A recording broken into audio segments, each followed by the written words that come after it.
Dans cette séquence, nous allons voir comment maquiller ou colorer certaines parties de l'image dans Photoshop. Ici, je vais choisir par exemple l'outil pinceau. Je souhaite recolorer les yeux de la jeune femme avec une couleur bien déterminée. Je vais donc aller dans la palette couleurs ici et choisir la couleur qui m'intéresse. Par exemple ici, un vert bien marqué. Je souhaite également faire en sorte que la couleur ne se substitue pas à la couleur des pixels, mais se positionne en termes de couleur, mais pas en termes de luminosité. Pour cela, je vais choisir parmi les modes qui sont proposés, non pas le mode normal, mais le mode couleur simplement. Je vais adapter la taille de mon outil de telle sorte que je puisse ici cercler l'œil et cliquer dessus pour bien le colorer. Voici donc les deux yeux qui sont devenus verts.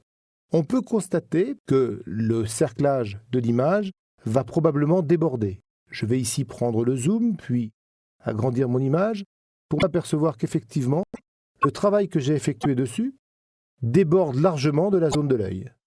Il est toujours possible d'annuler une opération, ce qu'on peut faire avec le menu édition, annuler le pinceau, et de recommencer.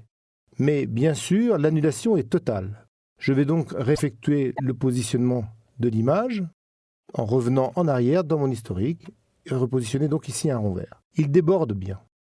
Ce qui est intéressant, c'est qu'on a une palette ici qui mémorise chacune des opérations qui ont été effectuées. On peut donc revenir sur chacune des opérations sans aucun problème jusqu'à l'ouverture de l'image, dans la mesure où le nombre d'opérations ne dépasse pas un certain nombre programmable.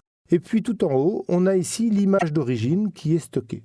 Ce qui est intéressant, c'est que je vais pouvoir en fait revenir en arrière sur l'image, mais non pas de façon globale, mais de façon locale. Pour ça, je vais utiliser l'outil forme d'historique, un pinceau qui permet de revenir en arrière dans le temps. Et ce retour en arrière s'effectue par le pointage sur l'endroit qui m'intéresse. Par défaut, il est positionné ici sur la vignette d'entrée, sur ce qu'on appelle l'instantané, qui est l'image d'origine. Ainsi, je vais pouvoir venir peindre ici sur cette image en réeffectuant ici un positionnement de l'image d'origine, ce qui me permet sur les zones débordantes de réappliquer très précisément l'image qui était là à l'origine. Du coup, évidemment, le réalisme peut se retrouver sans aucun problème, dans la mesure évidemment où on n'exagère pas trop la correction. Vous voyez qu'on peut revenir directement à l'image d'origine localement et redonner donc à cette image-là tout l'aspect qu'on aurait voulu lui donner à l'origine. Pareillement ici, si je viens faire un travail sur les lèvres, je vais aller changer de couleur bien sûr, reprendre mon pinceau, et puis prendre une couleur différente. Ici, je peux la prélever directement dans la partie basse, et je vais souhaiter recolorer l'image sous cette forme.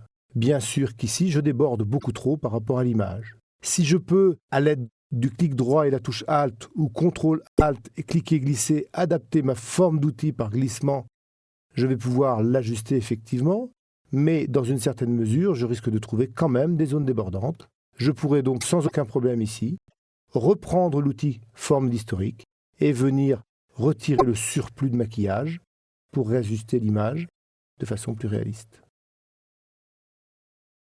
Également sur les dents, comme vous pouvez le constater, ici, tous les débords vont être récupérés.